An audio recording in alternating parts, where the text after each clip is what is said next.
Assalamualaikum warahmatullahi wabarakatuh. Saya Denny Maisandi Hutauruk, STMT.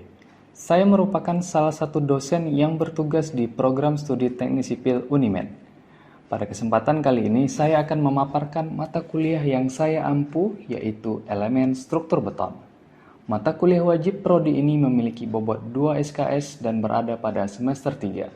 Sebagai seorang dosen, saya turut melaksanakan Tridharma perguruan tinggi, termasuk pada bidang pengajaran.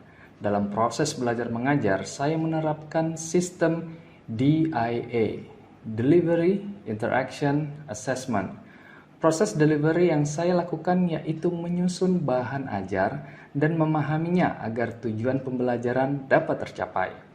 Proses interaction yaitu aktivitas belajar mengajar di mana selalu ada interaksi antara dosen dan mahasiswa melalui diskusi dan tanya jawab. Adapun proses assessment yang saya lakukan yaitu pemberian pretest, post-test, serta tugas untuk mengevaluasi pengetahuan mahasiswa setelah proses belajar mengajar. Mata kuliah ini mengkaji tentang penggunaan beton bertulang sebagai bahan bangunan, perencanaan dimensi serta tulangan dari 5 elemen struktur beton bertulang meliputi pelat, balok, kolom, pondasi, dan tangga. Perencanaan dilakukan secara terpisah setiap elemen. Capaian pembelajaran mata kuliah ini yaitu mampu menjelaskan persyaratan material penyusun beton sesuai SNI, mampu menjelaskan sifat mekanis beton dan baja, mampu menerapkan konsep penentuan dimensi dan tulangan per elemen pada struktur gedung, mampu menganalisis besar pembebanan yang bekerja pada portal struktur gedung, mampu menganalisis dan mendapatkan gaya-gaya dalam pada struktur gedung dengan mengaplikasikan software dalam analisa struktur, mampu menganalisis tulangan pelat, tulangan balok, tulangan kolom, dan tulangan tangga serta tulangan pondasi dengan menggunakan gaya-gaya dalam.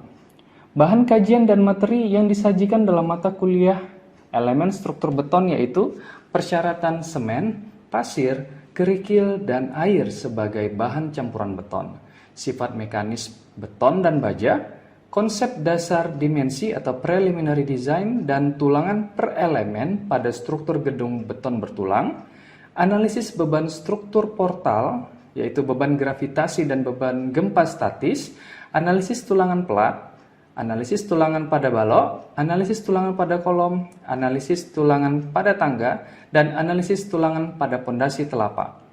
Dalam kontrak perkuliahan memuat hak dan tanggung jawab dosen maupun mahasiswa sehingga mahasiswa mengetahui gambaran perkuliahan serta penilaian dan strategi untuk mendapatkan hasil yang maksimal. Sistem penilaian yang diterapkan pada mata kuliah ini yaitu kehadiran 5%, UTS 20%, UAS 25%, dan tugas 50%. Demikian yang dapat saya sampaikan mengenai mata kuliah elemen struktur beton untuk mahasiswa program studi teknik sipil Universitas Negeri Medan. Selanjutnya merupakan cuplikan proses belajar mengajar secara tatap muka di kelas. Selamat menyaksikan. Baik, saya mulai dulu pertemuan hari ini. Assalamualaikum warahmatullahi wabarakatuh. Waalaikumsalam. Selamat sore semuanya. Gimana kabarnya? Sehat ya? Baik, sesuai dengan apa yang sudah direncanakan untuk mata kuliah kita, bahwa hari ini kita akan membahas bagaimana cara mendesain elemen struktur balok beton bertulang. Ya, di awal kita sudah membahas bahwasanya di dalam mata kuliah ini kan sebenarnya ada 5 elemen yang akan kita bahas. Kita seperti itu. Dan kelimanya ini akan digunakan di dalam profesi kita sebagai ahli struktur. Ya, jadi upayakan kalian bisa menguasai kelima-lima ini. Jadi di proyek nanti nggak ada yang hanya mendesain pelatnya saja atau mendesain kolomnya saja, nggak seperti itu. Melainkan kelima-limanya ini harus bisa kita rancang, ya kan? Nah, pada kali ini fokus kita adalah kepada analisis tulangan longitudinal pada balok. Ya, yang mana tulangan longitudinal? Kira-kira sebelum kita masuk kepada materi utamanya, silakan diisi Google Form yang sudah dibagikan, yaitu pretest. Silakan diisi terlebih dahulu. Baik, sekarang kita masuk kepada materinya. Ya, di dalam sebuah perencanaan struktur yang kita hasilkan adalah dalam bentuk gambar kerja.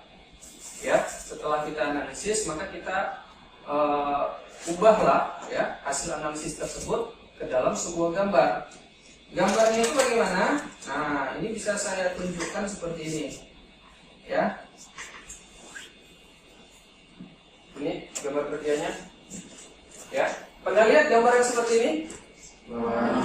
Ya, di mana lihatnya? DED. Ya, inilah dia. Ya, salah satu isi dari DED itu seperti ini. Ya. Bagaimana detail penulangannya untuk masing-masing elemen. Nah, untuk balok, gambarnya itu seperti ini. Ya. Jadi inilah nanti yang akan kalian hasilkan di dunia kerja sebagai ahli struktur. Oke.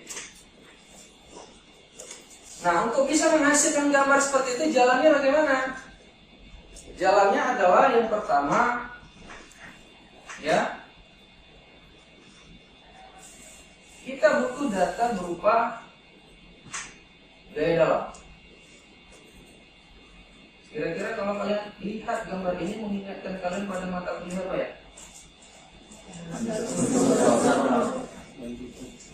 Analisa struktur dasar, analisa struktur lanjutan, lalu ada analisa struktur dengan metode matriks. Selama 3 semester kita mempelajari terus-menerus bagaimana cara melakukan analisa pada struktur, yang mana hasilnya adalah berupa gaya dalam, momen, gaya lintang, gaya dalam. Ini terus kita cari ya dengan berbagai macam model, ada portal, ada balok sederhana, ada balok menerus dan seterusnya. Nah, tujuannya untuk apa? Untuk mendapatkan hasil ini, di mana hasilnya gaya-gaya dalam inilah yang kita gunakan untuk merancang tulangan pada setiap elemen. Ya. Kalau kalian ingat, ya, bidang momen ini digunakan untuk mendapatkan tulangan apa?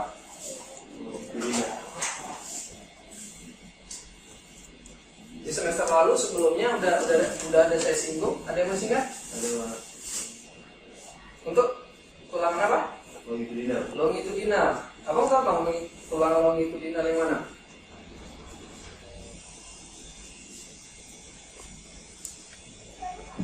Kakak tahu? Kalau saya tampilkanlah gambar kerjanya seperti ini, yang mana disebut tulangan longitudinal?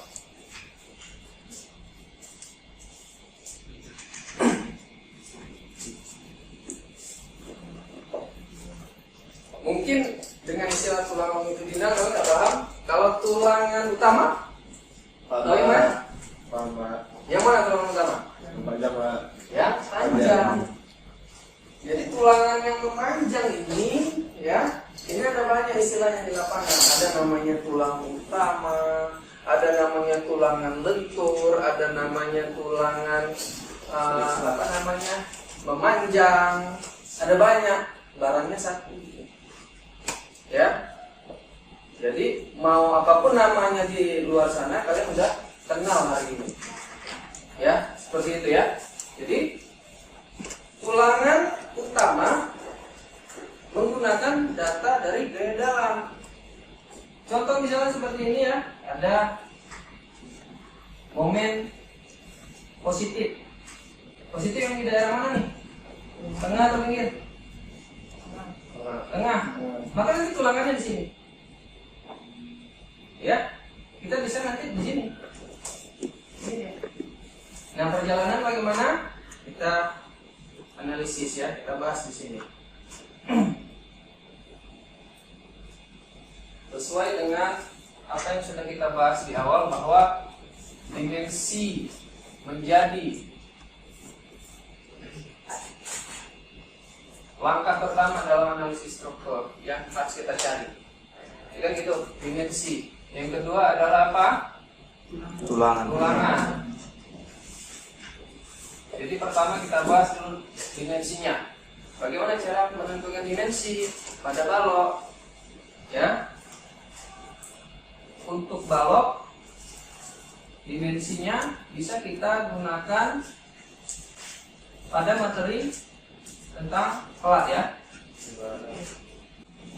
Nah ini.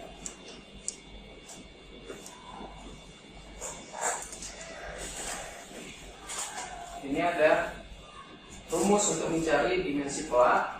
Ini tuh balok. Ya, sama halnya pada pelat. Dimensi awal H minimum pada balok itu tergantung kepada pertama apa? Di atas tumpuannya. Apakah dia itu tumpuannya sederhana, 1 menerus, 2 menerus, dan cantilever.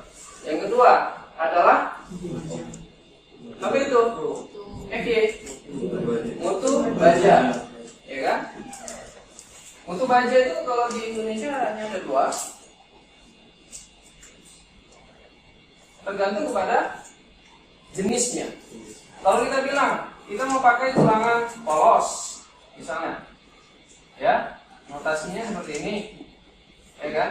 Maka FY-nya sama dengan berapa? 240 apa? Oke. Nah, ya. Kalau ulir gimana? D. Notasinya. FY-nya berapa? 400. Kalau untuk baja tahan gempa, ini mutunya. Ya, kalau kodenya untuk perencanaan, maka di situ ada baja 420D namanya. Ya, udah lihat belum jenis-jenis tulangan untuk struktur? Di SNI ada loh. Ya, untuk tulang ulir struktur tahan gempa pakai yang ini, model ini. Ya, mari kaitannya. Dia ada yang A, ada yang B. Namun direkomendasikan untuk yang daerah tahan gempa, ya daerah rawan gempa, tulangan jenis ini. Ya, paham ya? Oke, jadi kalau seandainya kita mendesain balok pada peletakan seperti ini, ya kan?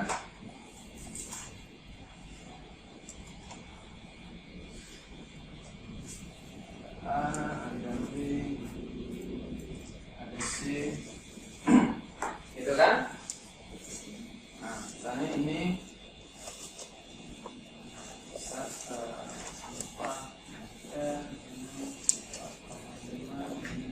besar, gitu kan? Kita mendesain H minimum, kita mau cari tahu H minimum untuk balok B itu berapa ya? Kita mau menggunakan baja ulir, maka berapa H minimumnya? Coba, tadi saya jawab.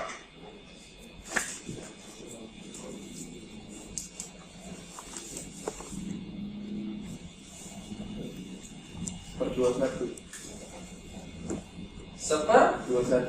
2 1. Oke. Ada yang punya jawaban berbeda? Ada yang punya jawaban berbeda? Menurut kakak yang mana persamaannya? Ya, L per 21. Ya, jadi itu L ya. Oh iya. Itu L, bukan 1. L itu adalah apa, Kak? Panjang bentang ya, panjang bentang dari balok. Nah, tadi kakak kenapa memilih persamaannya yang L per 21? Betul-betul? Mutu bajanya kenapa? Kenapa 420? Karena menggunakan baja ulir. Oke. Lalu kenapa? Kalau untuk baja ulir kan ada 2 tuh, ada L per 21 dan L per 28. Kenapa yang kamu pilih adalah L per 21?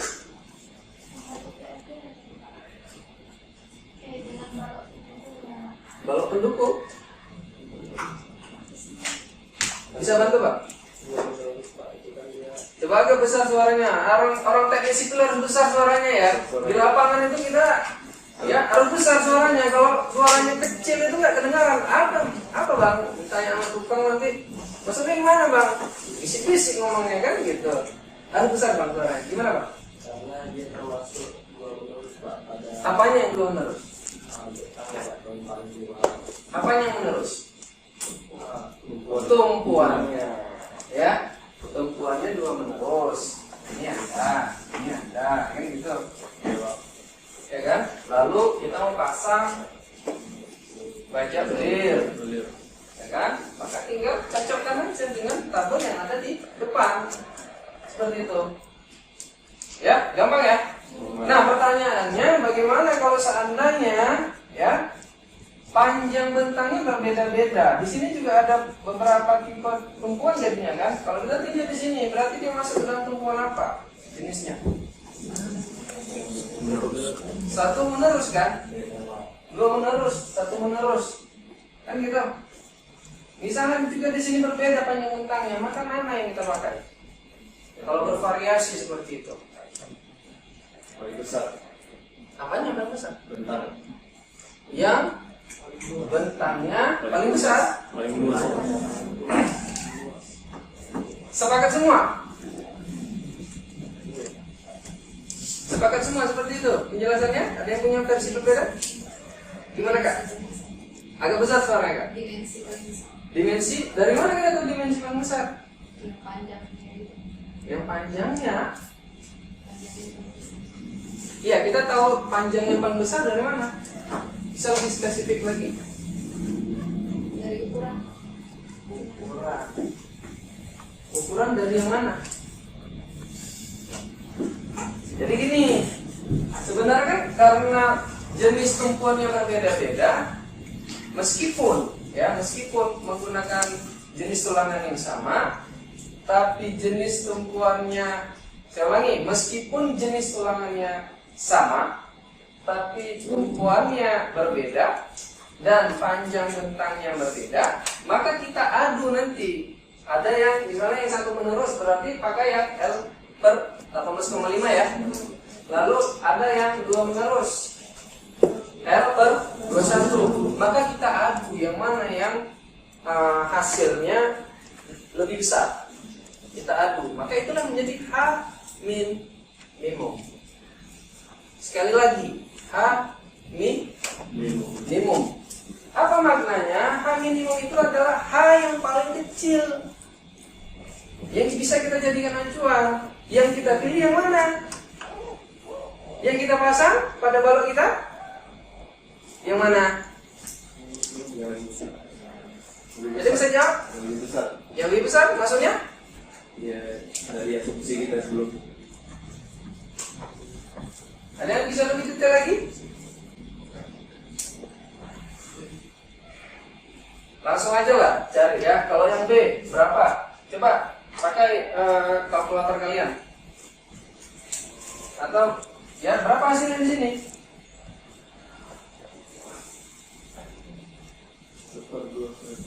Ini kan berarti rumusnya berapa yang di sini? L per 21 berarti 4.500 dibagi 21. Hasilnya berapa? 214. Yang di sini? Yang di sini berapa? 4.000 dibagi. Hah? Dibagi berapa ini? Berapa? 14,5. Kalau jawabannya serentak besar suaranya. Ditanya satu suara kecil sekali, gitu kan? Jadi dilatih ya. Ini berapa hasilnya? 216. Beda tipis ya. Beda tipis ya. Ini satunya apa? Milimeter. Yang kita. Nah, 1 216, 1 214. Maka yang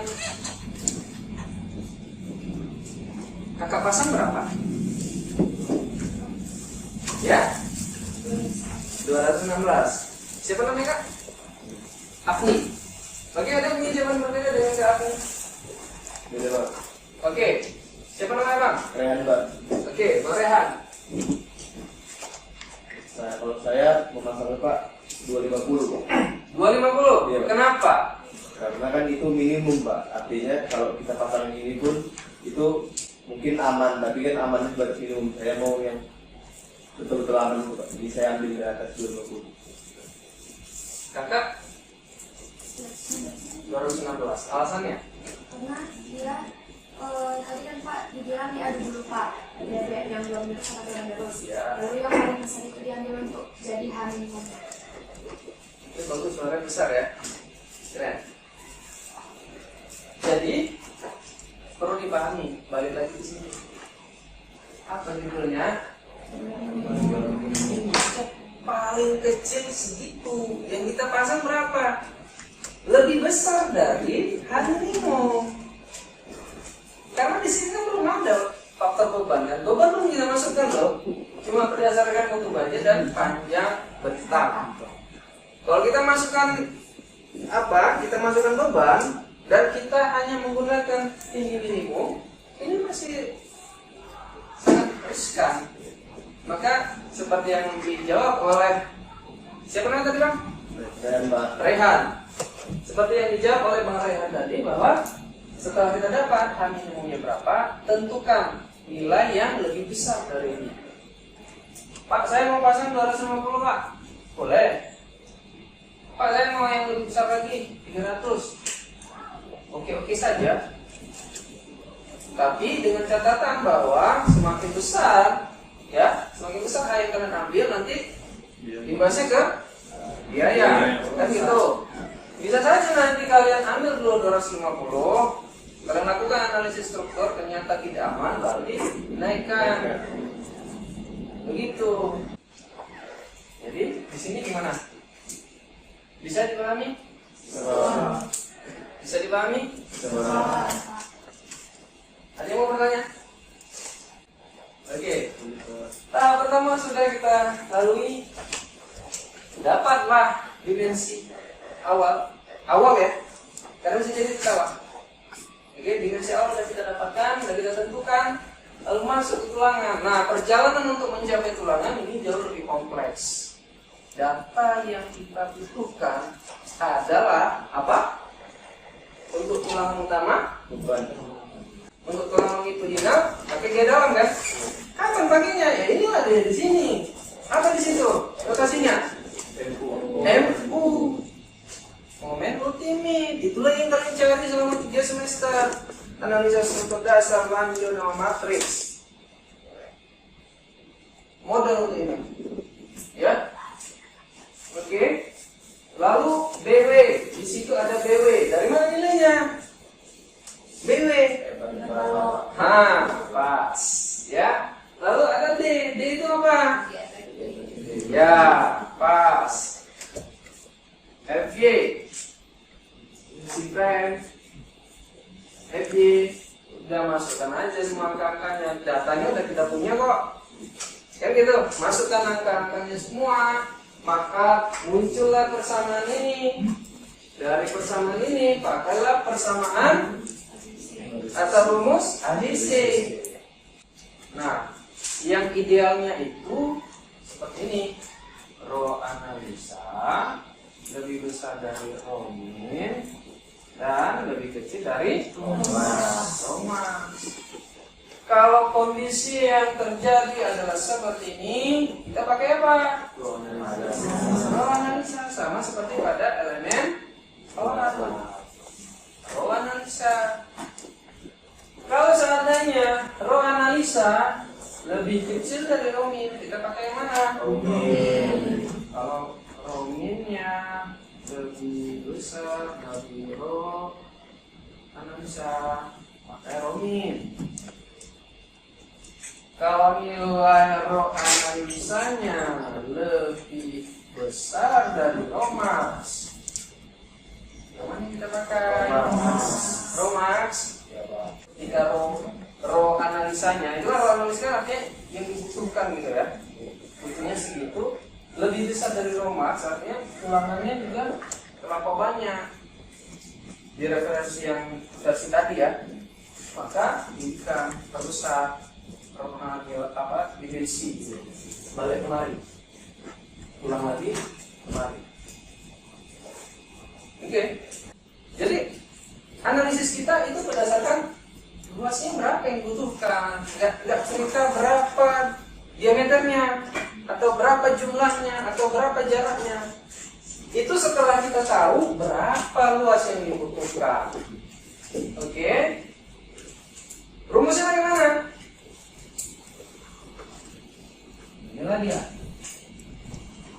Nah, di situ muncul apa rumusnya? Rho.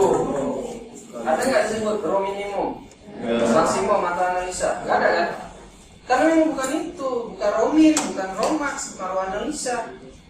Tapi nilai rho yang memenuhi syarat-syarat yang kita bahas tadi. Masukkanlah nilainya. Apa? Ya di sini. Itulah dia luas serangan yang dibutuhkan pada elemen balok yang kita tinjau. 822,3 mm persegi luasnya. Oke, Bang siapa namanya? Bang Frans, Pak. Bang Frans. Oke, Bang Frans silakan. Berapa batang, Pak? Berikan aja, Pak, yang luas itu AS-nya 872,3 dibagi 2 stok dengan 1 batang. Berarti berapa batang? 4 batang, Pak. 4 batang. Ya, kira-kira itu yang bisa disampaikan dan memang udah semuanya ya untuk cerita bagaimana cara mendesain tulangan longitudinal pada balok. Oke, jadi selanjutnya bisa kalian buka post test yang ada di lapangan yang ada di grup ya, dibuka dan diisi. Oke, silakan diisi. Nah, jadi kesimpulannya adalah dalam perencanaan desain balok ya untuk tulangan longitudinalnya kita harus memahami pertama bagaimana cara menentukan dimensinya ya. Apa yang dimaksud dengan K balok, BW, tebal, selimut beton, kan gitu, ya kan? Lebar efektif. Setelah dapat dimensinya, maka barulah bisa kita cari tulangan dengan data utama berupa momen. Ya, ada positif, ada negatif yang nantinya akan menentukan posisi tulangan yang kita cari. Ketika dia nilai momennya positif, pasang dia di bawah. Ketika momennya bernilai negatif, pasang dia di atas. Ya, jadi satu tulangan pada balok udah kalian kuasai. Yang depan kita bahas tulangan apa? Transversal. Ya, jadi sebelum saya tutup, ada yang mau bertanya? Tidak ada? Karena tidak ada pertanyaan, maka saya rasa cukup untuk pertemuan hari ini. Saya tutup dengan Assalamualaikum warahmatullahi wabarakatuh. Selamat sore semuanya.